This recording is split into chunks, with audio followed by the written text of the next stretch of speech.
If your life were a book and you were the author, how would you want your story to go? That's the question that changed my life forever.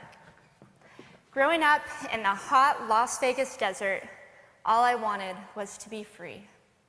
I would daydream about traveling the world, living in a place where it snowed, and I would picture all of the stories that I would go on to tell.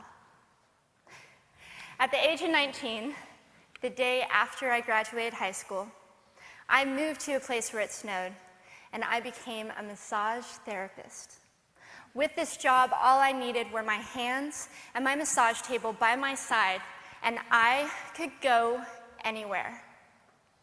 For the first time in my life, I felt free, independent, and completely in control of my life. That is, until my life took a detour. I went home from work early one day with what I thought was the flu, and less than 24 hours later, I was in the hospital on life support with less than a 2% chance of living.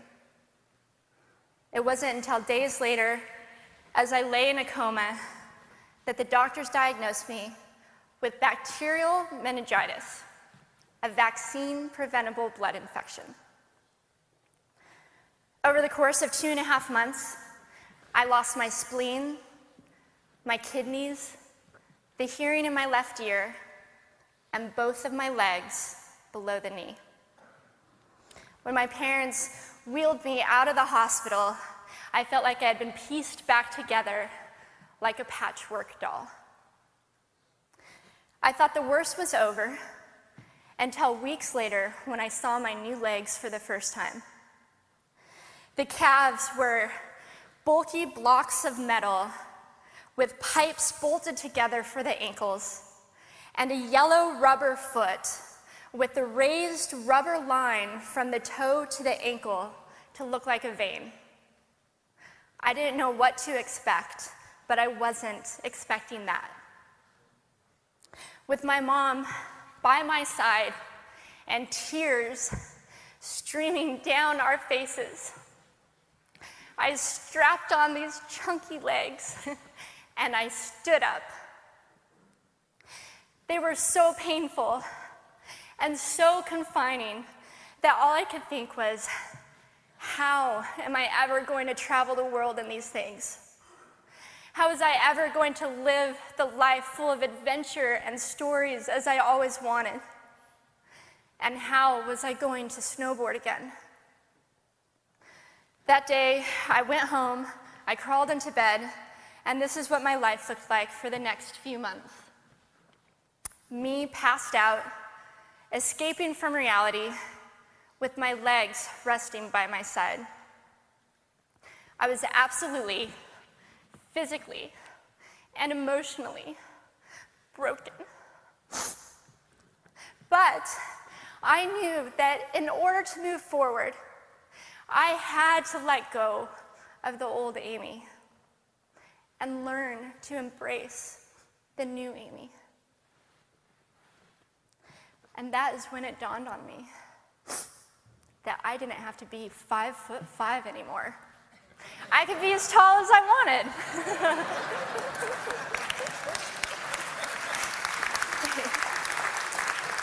Or as short as I wanted, depending on who I was dating. And if I snowboarded again, my feet aren't going to get cold. And best of all, I thought, I can make my feet the size of all the shoes that are on the sales rack. And I did. So there were benefits here. It was this moment that I asked myself that life-defining question. If my life were a book and I were the author, how would I want this story to go? And I began to daydream. I daydreamed like I did as a little girl. And I imagined myself walking gracefully, helping other people through my journey, and snowboarding again. And I didn't just see myself carving down a mountain of powder, I could actually feel it. I could feel the wind against my face and the beat of my racing heart as if it were happening in that very moment.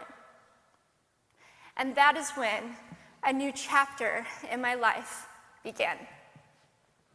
4 months later, I was back up on a snowboard, although things didn't go quite as expected. My knees and my ankles wouldn't bend, and at one point, I traumatized all the skiers on the chairlift when I fell, and my legs, still attached to my snowboard, went flying down the mountain.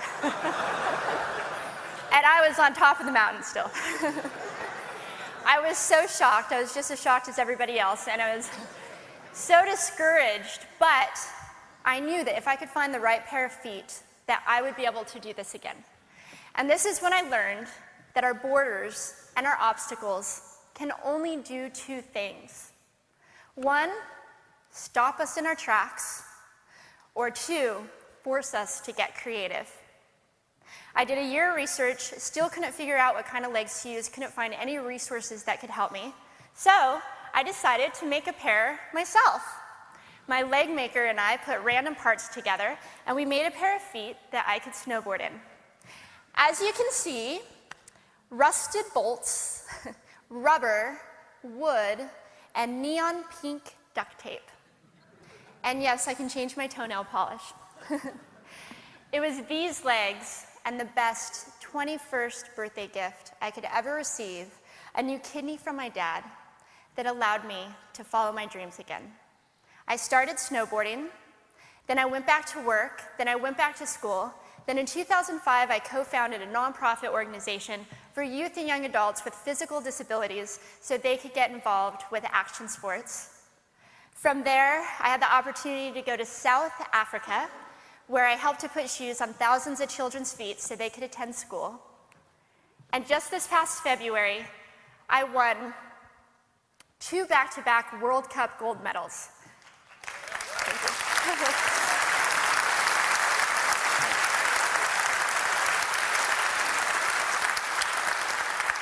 Which made me the highest-ranked adaptive female snowboarder in the world. 11 years ago, when I lost my legs, I had no idea what to expect. But if you asked me today if I would ever want to change my situation, I would have to say no. Because my legs haven't disabled me. If anything, they've enabled me. They've forced me to rely on my imagination and to believe in the possibilities.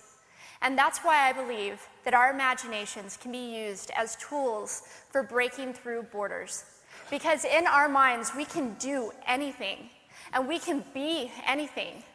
It's believing in those dreams and facing our fears head on that allows us to live our lives beyond our limits. And although today is about innovation without borders, I have to say that in my life, innovation has only been possible because of my borders. I've learned that borders are where the actual ends, but also where the imagination and the story begins. So the thought that I would like to challenge you with today is that maybe instead of looking at our challenges and our limitations as something negative or bad, we can begin to look at them as blessings. Magnificent gifts that can be used to ignite our imaginations and help us go further than we ever knew we could go. It's not about breaking down borders. It's about pushing off of them and seeing what amazing places they might bring us. Thank you.